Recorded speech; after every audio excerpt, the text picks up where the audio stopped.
Tragedia sulla Feltrina, moto contro auto, muore il Centauro, un 28enne vicentino. La ragazza che viaggiava con lui è ricoverata in condizioni critiche all'ospedale di Treviso. Strada chiusa, traffico in tilt.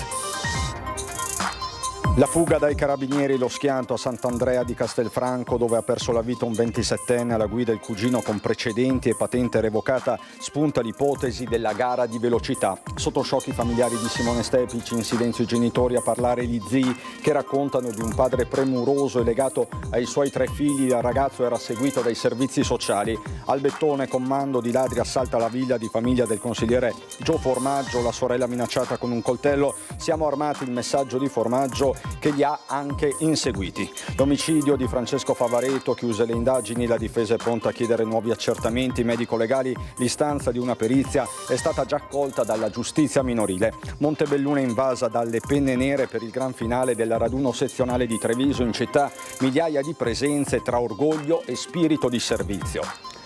Run 51 in strana, numeri record per la corsa che si è sviluppata all'interno dell'aeroporto militare sulle piste degli Eurofighter. 5.000 gli atleti, quasi 20.000 euro raccolti per solidarietà. Inizia con una sconfitta la stagione del Benetton Rugby, trasferta a mare in Irlanda sabato prossimo, debutto in casa con gli scozzesi del Glasgow.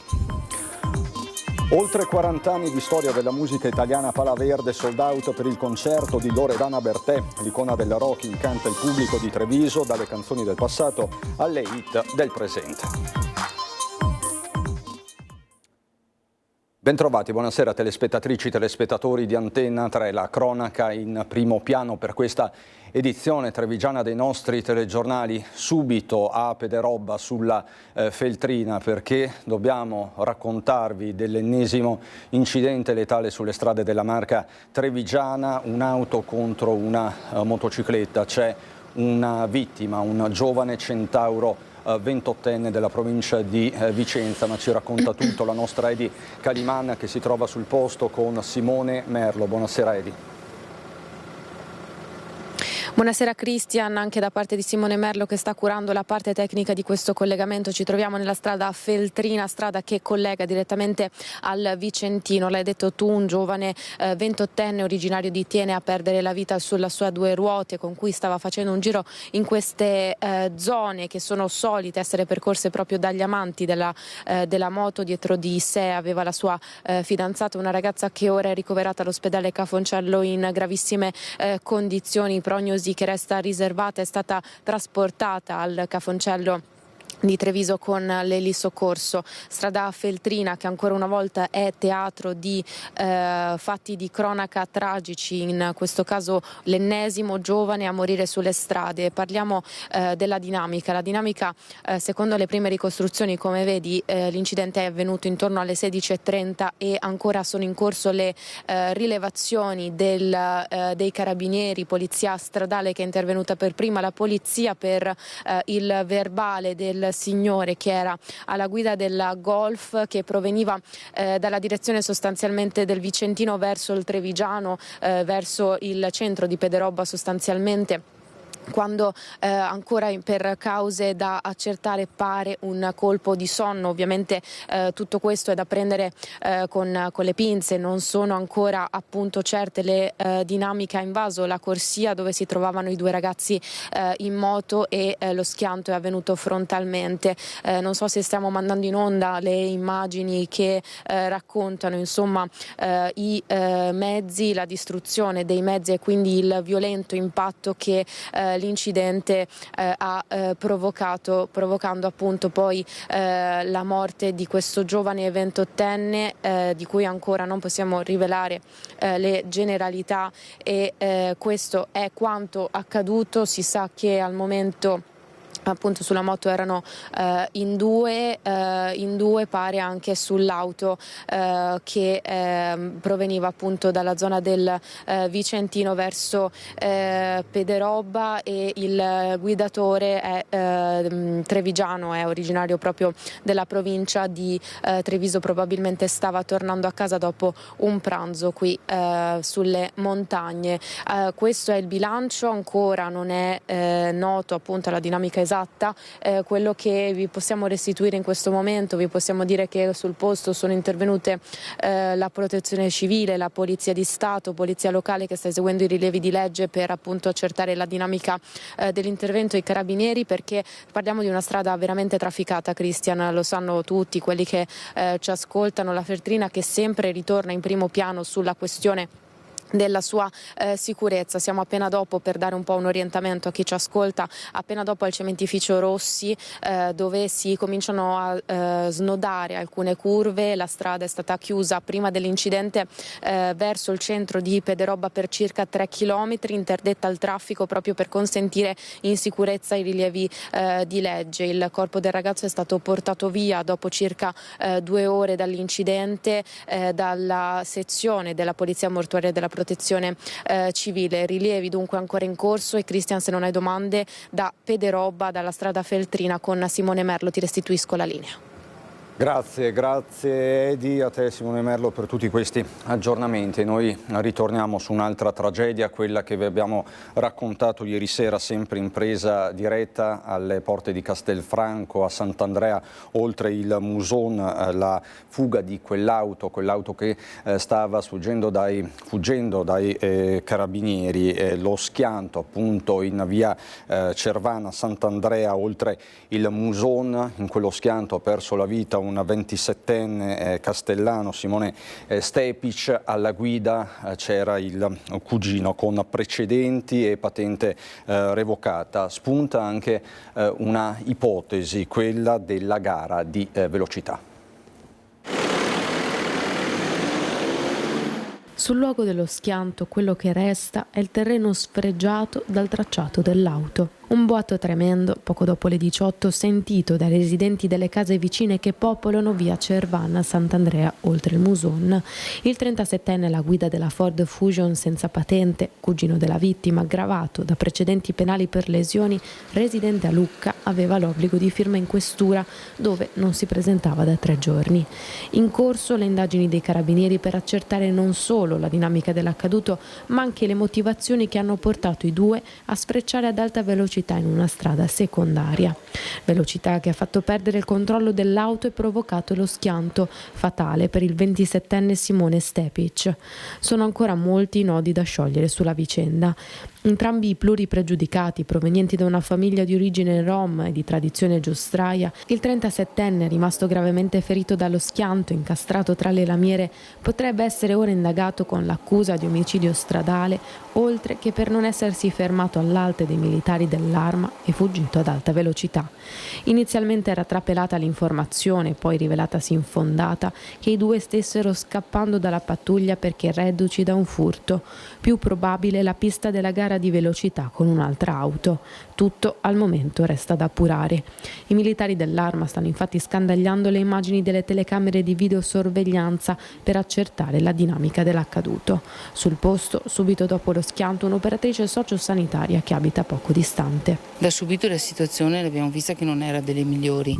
Il ragazzo, uno, era stato sbalzato fuori dall'auto e perdeva parecchio sangue dal collo, però era vigile, nel senso che ci ha detto come si chiamava, si riusciva anche a interagire, si parlava.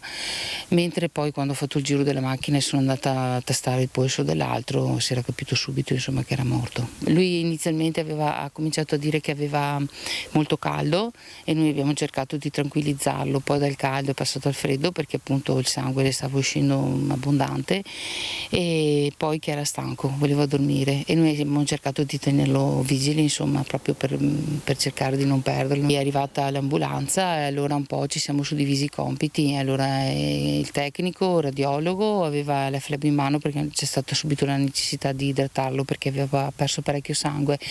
Io invece sono stata al di là della borsa e passavo il materiale che mi chiedeva l'infermiere che aveva bisogno. Sono rimasta molto male, infatti fino all'ultimo ho sperato che la macchina fosse rubata perché c'erano delle scarpette dei bambini e delle piccole bamboline, ho capito che avevano figli a casa, ho sperato che la macchina fosse stata rubata. Invece la macchina apparteneva a Simone Stepic, 27enne deceduto. Resta quindi da capire perché il cugino 37enne fosse qui e non in Toscana e perché stesse guidando lui nonostante la patente revocata. L'uomo, 10 anni fa a Lucca, era stato arrestato per maltrattamenti sulla compagna allora incinta. Trasportato d'urgenza al Canfoncello in elisoccorso, le sue condizioni sono in miglioramento, ma la prognosi resta riservata. I familiari della 27enne di Simone Stepic sono sotto shock, restano in silenzio a Castelfranco i genitori, a parlare sono gli zii che raccontano di un padre giovane, premuroso e legato ai suoi 3 figli. Il ragazzo, fa sapere l'amministrazione comunale, era seguito dai servizi sociali. Piccolino mi fa adesso vado madre, adesso chi mi porta a scuola che non so più. È la domanda di un bimbo che ha compreso che non rivedrà più suo padre. Nella casa di Castelfranco, nella zona industriale, a pochi passi dai binari della ferrovia, c'è una famiglia in lutto. Simone Stepic, 27 anni, padre di 3 figli, era seduto sul sedile del passeggero al momento del tremendo schianto che gli è costato la vita. Secondo le prime ricostruzioni, le testimonianze di chi, per primo, è giunto sul posto, il giovane sarebbe morto sul colpo. A parlare dell'accaduto anche il sindaco Stefano Marcon, che conosceva la famiglia perché assistita dai servizi sociali. Sono veramente triste in questi momenti, perché avevo incontrato il Simone e la sua famiglia la settimana scorsa. Avevamo tracciato un percorso di rientro nella legalità, un percorso che potesse dare la possibilità all'amministrazione comunale di essere a fianco di questa famiglia, dei suoi bambini piccoli. Mi aveva detto che lunedì cominciava a lavorare e ora oggi rimane rammarico. Avevo dato fiducia a questa famiglia e rimane rammarico di una vita persa. Ed è stata persa perché non si sono fermati all'alta dei carabinieri. Se fossero fermati all'alta dei carabinieri ora non saremmo qui a piangere una vittima e avere una situazione di una famiglia con bambini piccoli che oggi non hanno più il papà. Chiusi nel silenzio i genitori del 27enne, a parlare gli zii che raccontano il dolore dell'intera comunità e soprattutto dei genitori che faticano a parlare anche con i loro parenti, familiari che per tutto il giorno hanno fatto la spola tra il luogo dell'incidente e la casa del ragazzo per porgere loro le condoglianze e realizzare insieme quanto accaduto. Spostiamoci nel Vicentino, ad Albettone, perché un commando di ladri ha assaltato la casa di famiglia del consigliere regionale di Fratelli d'Italia Gio Formaggio nel primissimo pomeriggio di oggi, verso l'1, la sorella minacciata con un coltello. Siamo armati, il messaggio di Formaggio che li ha anche inseguiti, che ha inseguito questa banda di delinquenti. La fuga dei ladri, tra l'altro, è stata in parte anche ripresa. Hanno minacciato mia sorella, sono venuti a rubare da mio fratello, hanno sbagliato famiglia. Se fino adesso siamo stati buoni, adesso non ce n'è più per nessuno. Non voglio più avere rispetto e tolleranza per questi bastardi che si approfittano della gente.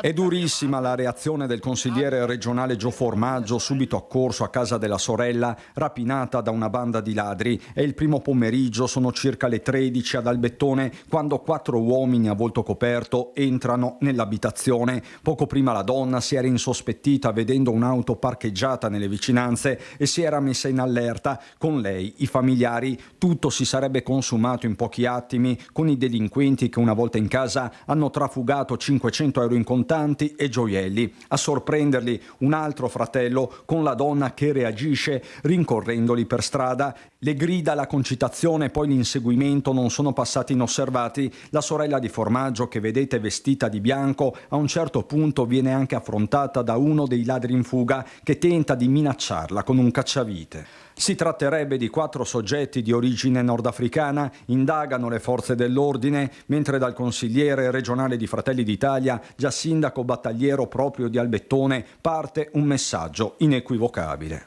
Qua abita mia madre, abita mio fratello, mia sorella e non possono permettersi di venire nella mia famiglia, a minacciare la mia famiglia, a venire a rubare nella mia famiglia. Siamo armati e glielo faremo vedere. Ritorniamo a Treviso per i fatti di via Castelmenardo con la tragica morte, lo ricorderete, nel dicembre scorso del 22enne Francesco Favaretto. Chiuse le indagini da parte della Procura, la difesa è pronta a chiedere nuovi accertamenti medico-legali. L'istanza di una perizia è stata già accolta in sede minorile, ora tocca alla giustizia ordinaria. Voglio che ci sia un confronto con la Procura, un confronto importante perché adesso siamo in possesso di tutti gli atti, ma soprattutto solleciterò anche la Procura dei maggiorenni, quindi la Procura di Treviso, così come ho fatto avanti al giudice dei minori, a valutare la opportunità, io ritengo la necessità, di una nuova perizia medico-legale. Chiuse le indagini, la linea della difesa pare chiara per attribuire le singole responsabilità in un'inchiesta con una decina di indagati. Occorre stabilire con assoluta precisione l'esatta concatenazione di eventi che ha portato al decesso di Francesco Favaretto, il 22enne trevigiano morto nel tragico agguato di via Castelmenardo nel dicembre dell'anno scorso. Insomma, verificare ulteriormente il nesso tra causa ed effetto. In realtà le colluttazioni sono state due, una prima fase da dove il povero Favaretto è uscito in piedi, è uscito dinamico, è uscito reattivo, tanto da litigare ulteriormente con coloro che lo avevano aggredito nella prima fase, ma soprattutto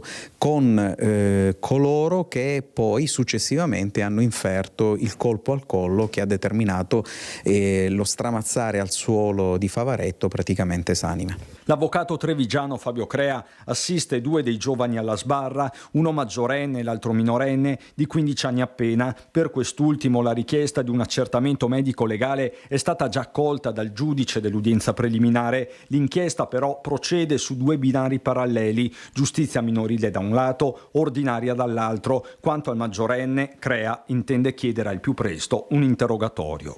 Credo che l'ipotesi più probabile, se le ragioni medico-legali dovessero essere collimanti con le nostre ipotesi, sarà quella di una responsabilità per un caso di rapina. Una qualificazione completamente diversa. Voltiamo pagina, facciamo il punto dell'inizio dell'anno scolastico a circa 2 settimane dall'inizio. Bene, le assegnazioni degli insegnanti di ruolo, ma mancano tantissimi docenti di sostegno. Lo dice la stessa direttrice dell'ufficio scolastico provinciale, che parla di carenza cronica di personale specializzato. Gran parte dei posti li abbiamo restituiti, compresi per esempio quelli del sostegno alla primaria, dove adesso saranno le scuole, insomma, a dover chiamare i docenti. Rimane, ma questo è un problema diciamo ormai di anni, ma non tipico della provincia di Treviso, ma in generale, di avere pochi docenti specializzati nel sostegno, ma non è, non è qualcosa imputabile a Treviso o qualche altra provincia, ma è un po' il sistema che dovrebbe forse formarne di più. Avvio dell'anno scolastico senza troppi intoppi. Il caos degli scorsi anni riguardante cattedre vuote ancora da assegnare ai docenti, programmi che così partivano a rilento e alunni costretti a uscite anticipate o supplenze, la prova a settembre quest'anno sembra superata. A restare vuoti però sono ancora i posti degli insegnanti di sostegno. Nel trevigiano la mancanza di personale specializzato ad oggi si attesta intorno al centinaio di insegnanti. Nelle primarie già alcune scuole sono arrivate a chiamare da interpello, quindi magari succede che da interpello i docenti non abbiano la specializzazione. Una mancanza cronica, quella degli insegnanti di sostegno adeguatamente formati dalle università. La formazione sulla specializzazione di sostegno la fanno in capo alle università, per cui dipende anche dai posti che le università mettono a disposizione per la formazione. Ritorniamo alla cronaca per una storia a lieto fine, ne dà conto QDP News. Oggi pomeriggio, domenica, a Nervesa della Battaglia, leggiamo insieme dal sito, all'Osteria e Parco Giochi ai Pioppi, un uomo di 48 anni ha accusato un malore riconducibile a un arresto cardiaco mentre stava giocando su una giostra. Secondo le testimonianze dei presenti, un infermiere e 2 medici fuori servizio, anche loro presenti al parco in quel momento, lo hanno aiutato a riprendersi praticando immediatamente la manovra di rianimazione e con l'ausilio di un defibrillatore DAI recuperato all'istante il cuore ha ripreso a battere dopo la prima scarica. Sul posto è giunto con l'elicottero dal Cafoncello il personale del SUEM che ha stabilizzato l'uomo e lo ha condotto in ambulanza all'ospedale di Castelfranco Veneto. Gran finale a Montebelluna, voltiamo decisamente pagina per il raduno della sezione di Treviso, la città invasa nella giornata di oggi, in particolare questa mattina, da migliaia di penne nere.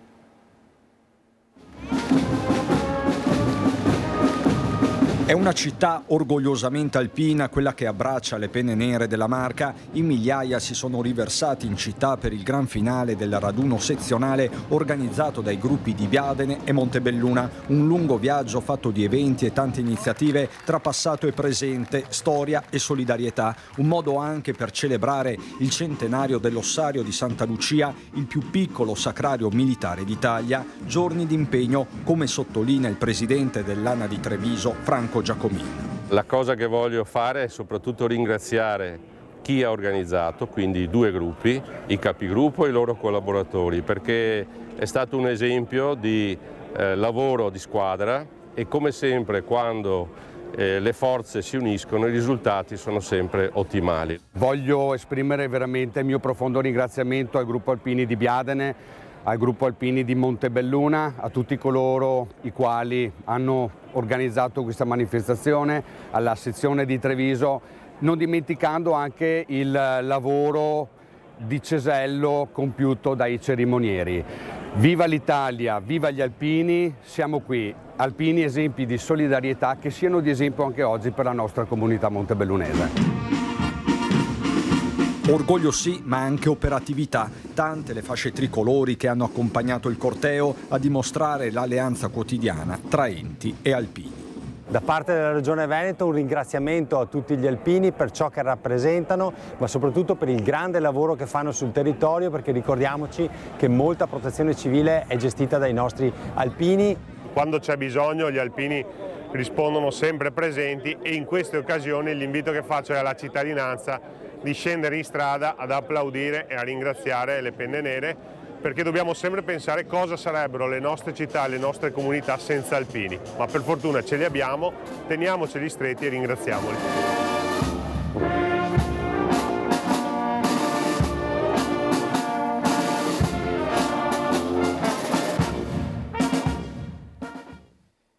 Giornata di grande mobilitazione anche per la protezione civile di Treviso. A Quinto per tutta la giornata di ieri in particolare i volontari hanno preso parte a un'attività di addestramento sul SIL assieme a vari gruppi e associazioni della zona 4 della provincia di Treviso, simulate criticità idrogeologiche con l'uso delle grandi motopompe, ricerca persone scomparse sia in terra che in acqua, sia con l'ausilio dell'unità cinofile, movimentazione dei natanti e loro uso, pratica dell'uso del GPS, un lavoro importante che ha visto nel corso della mattinata ben 84 volontari prestare la propria opera per questa attività che ha impegnato sia dal punto di vista addestrativo che logistico, così dunque nel fine settimana a Quinto di Treviso.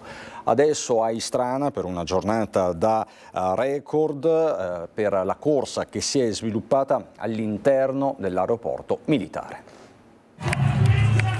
È una corsa da record quella che ha portato 5.000 persone di tutte le età all'interno dell'aeroporto militare di Istrana per la seconda edizione della Run 51, evento sportivo all'insegna della solidarietà, unico nel suo genere, organizzato grazie alla collaborazione tra il 51esimo Stormo e la società Montello Runner Club, con un tratto del percorso che si è sviluppato nelle aree normalmente utilizzate dal rullaggio e decollo degli Eurofighter. Una giornata dall'enorme carica simbolica in settimane difficilissime dal punto di vista geopolitico. Prima dello start il colonnello pilota Fabio De Luca, comandante del 51esimo Stormo, ha sottolineato come l'aeronautica possa sempre contare sulla meravigliosa risposta e disponibilità della cittadinanza, delle associazioni e degli enti. Per il resto l'entusiasmo ha attraversato intere generazioni. Il ricavato, circa 20.000, gli euro raccolti, sarà devoluto in parti uguali all'ospedale pediatrico Bambin Gesù di Roma e all'associazione La Nostra Famiglia di Conegliano, che si dedica alla riabilitazione delle persone con disabilità, soprattutto in età evolutiva. Quanto alle gesta atletiche, in campo maschile si aggiudica il titolo di campione della Run 51 Giovanni Gatto, sceso sotto i 30 minuti sui 10 chilometri, mentre per le donne ancora una vittoria di Miriam Sartor.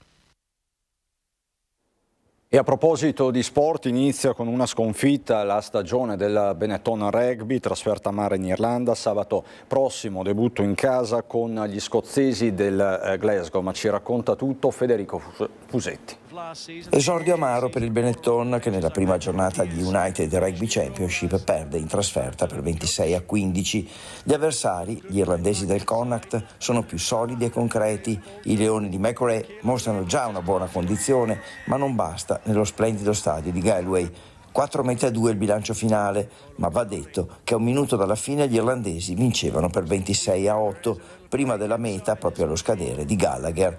Partita condizionata anche dall'espulsione temporanea del neozelandese Fekitoa, subito in avvio, e del co-capitano Lamaro a inizio ripresa.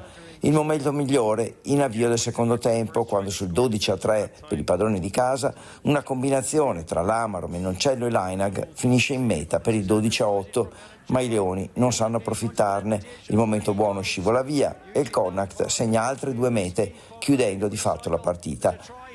Ora nemmeno il tempo di prendere fiato ed è già il momento di un appuntamento speciale. Sabato prossimo alle 18:30 il debutto in casa a Monigo con Glasgow, finalista lo scorso anno, che ha vinto nettamente ad Durban in Sudafrica con gli Sharks per 35-19. Servirà già il miglior Benetton. Intanto sono state presentate allo sportello Ascotrade Gruppo Era di Conegliano le 9 maglie da gara delle selezioni Under 16 e Under 18 del settore giovanile della Next Gen Imoco Volley, così si crescono i nuovi talenti. Giornata speciale per le giovanili dell'Imoco Volley. Allo sportello Ascotrade Gruppo Era di Conegliano, in Viale Istria, sono state presentate le nuove maglie da gara delle selezioni Under 16 e Under 18 della Next Gen Imoco Volley. Una vetrina importante per un settore giovanile che rappresenta il futuro del club campione d'Italia. La presentazione delle maglie è solo la punta di un settore giovanile in cui coinvolgiamo tantissime atlete, con le società affiliate, con i progetti di agonisti di altissima specializzazione, quindi insomma è sicuramente qualcosa che è cresciuto parallelamente alla crescita della Prosecco Doc Imoco Conegliano, quella più famosa e che tutti vediamo in televisione. A fare da modelle d'eccezione sul palco Nicole Crotta, classe 2010 e bronzo all'Europeo Under 16, e Giorgia Orso, atleta dell'Under 18 e campionessa italiana di beach volley nella categoria giovanile. Abbiamo lavorato moltissimo negli ultimi 8-9 anni sulla creazione di atlete di altissimo livello. Penso che sia negli occhi di tutti, insomma, che ci stiamo riuscendo. Oltre agli ultimi campionati italiani Under 18, insomma, abbiamo vinto gli ultimi 5 scudetti e stiamo portando tantissime atlete in A1, in A2, anche nella nostra squadra. Quest'anno ci sono 2 atlete che sono cresciute a Digue e Munarini all'interno del nostro settore giovanile. E quindi sì, un grande lavoro che però ci sta dando tantissime soddisfazioni. Un vivaio di talenti. Dal settore giovanile giallo-blu negli ultimi anni tanti atlete sono arrivati in prima squadra. La Serie A è la copertina di un bellissimo libro, ma i contenuti sono andati dal settore giovanile. Noi abbiamo oltre 1000 piccole e grandi atleti nel settore giovanile che gestiamo direttamente. Nel progetto Next Gen ce ne sono altre 1000, quindi un serbatoio importante con l'augurio di portarne quante più possibili in Serie A. Merito anche del sostegno di aziende partner come Ascotrade Gruppo Era. È importante avere dei compagni d'avventura che ci permettono di fare dello sport e del sociale ad alto livello. Imoco Volley è un'espressione di questo territorio a cui noi siamo fortemente legati, in cui siamo presenti da sempre, dall'inizio della nostra storia, dove vogliamo continuare ad essere, e quindi con queste iniziative lo vogliamo dimostrare concretamente, in particolare col settore giovanile e quindi il mondo famiglia al quale noi ci rivolgiamo con i nostri servizi, in particolare a Conegliano, con il nostro sportello in Viale Istria, dove ci troviamo oggi, dove abbiamo avuto l'occasione di ospitare con grande piacere le ragazze del settore giovanile. Siamo pronti a portarvi a Villorba per il concerto di Loredana Bertè, ma lo faremo subito dopo la pubblicità, fra poco. Di nuovo in diretta per portarvi a Villorba, alla Pala Verde, dove quella di ieri sera è stata una serata magica con l'iconica Loredana Bertè.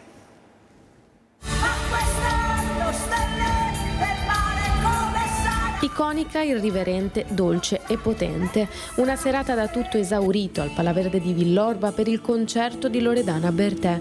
Le nuove canzoni, ma anche il repertorio che ormai è già storia della musica italiana. Da Il mare d'inverno a Dedicato, la potenza e l'energia arriva anche dal pubblico che accompagna la leggenda della musica italiana.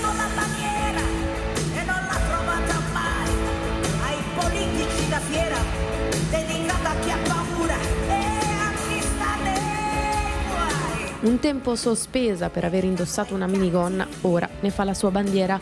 Immancabile in calza nera e capelli blu legati, emoziona al Palaverde e tutta Treviso.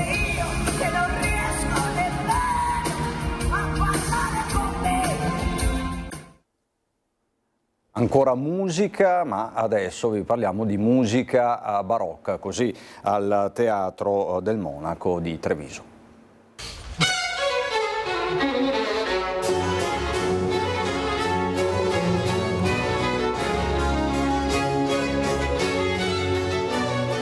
Ha riempito il teatro la festa barocca che ha aperto la stagione concertistica 2025-2026 del Monaco di Treviso. Protagonista l'Orchestra Barocca di Venezia, fondata nel 1997 dal trevigiano Andrea Marcon.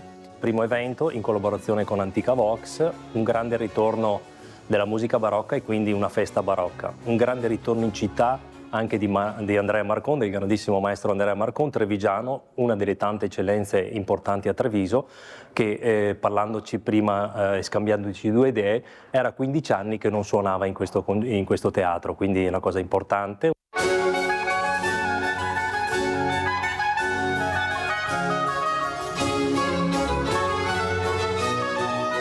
Stagione concertistica capace di intercettare tutti i gusti, dal momento che spazierà dal repertorio sinfonico a quello cameristico, dal recital al concerto solistico, passando per repertori più moderni, colonne sonore dei film, ma anche jazz e gospel. Una stagione di concerti che si dispiegheranno nell'arco di tutto il 25 e 26 fino a maggio. 11 esattamente sono i concerti, un ritorno quindi importante anche della musica barocca per offrire ai nostri spettatori trevigiani e non solo un'offerta culturale sempre più ampia che la stagione vuole offrire. Ovviamente c'è una stretta sinergia tra il comune e le istituzioni culturali della città, in particolare con le istituzioni musicali.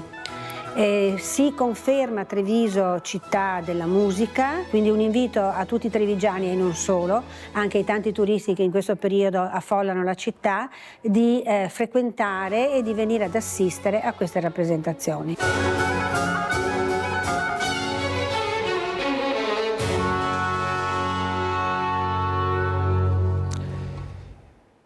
E anche questa domenica Treviso città ha vissuto una giornata intensa di manifestazioni ed eventi. Non è sempre stato così, anzi, e qui veniamo alla nostra rubrica domenicale. 40 anni fa il dibattito era come far arrivare i turisti ma anche i cittadini per gli acquisti in centro storico. Per questo alcuni commercianti avevano fondato l'associazione Treviso Viva, che raccontavamo così nel telegiornale del settembre 1987.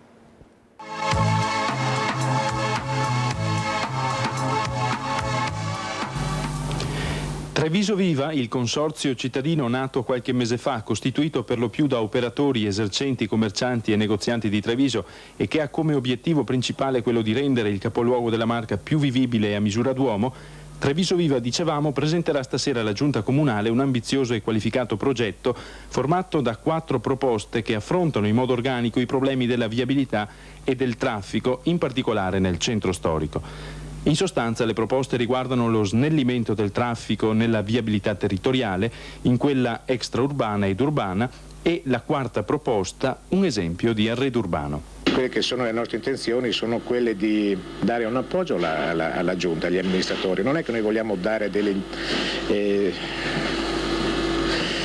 idee fisse, delle impositive. Dei suggerimenti. Diamo dei suggerimenti e cerchiamo insieme di valutarle. Probabilmente con qualche accorgimento all'attuale circolazione in questo senso, togliendo in certi punti certi sensi vietati, aggiungendone probabilmente in altri, una maggior scorrevolezza senz'altro ci dovrebbe essere. Togliendo poi fin dall'inizio all'entrata della città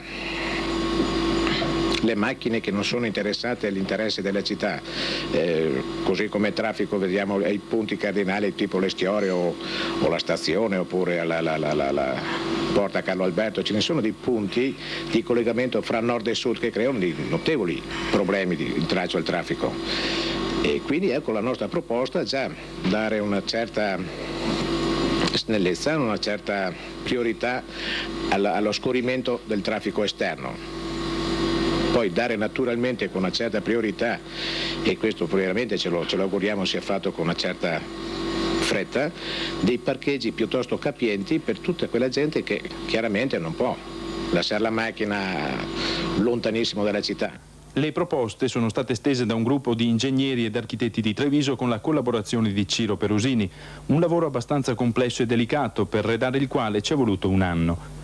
2 gli obiettivi prefissati: razionalizzare il sistema ed il recupero almeno parziale dei caratteri fisici, funzionali e sociali di Treviso, ed avviare alcuni provvedimenti di facile attuazione e di costo modesto necessari e sufficienti per rimuovere le forme più vistose di degrado urbano. Stasera dunque sindaco e giunta accoglieranno la delegazione di Treviso Viva. Sono istanze, ci pare di capire, che meritano rispetto ed attenzione se a tutti sta a cuore una Treviso più moderna, dinamica ed al passo coi tempi.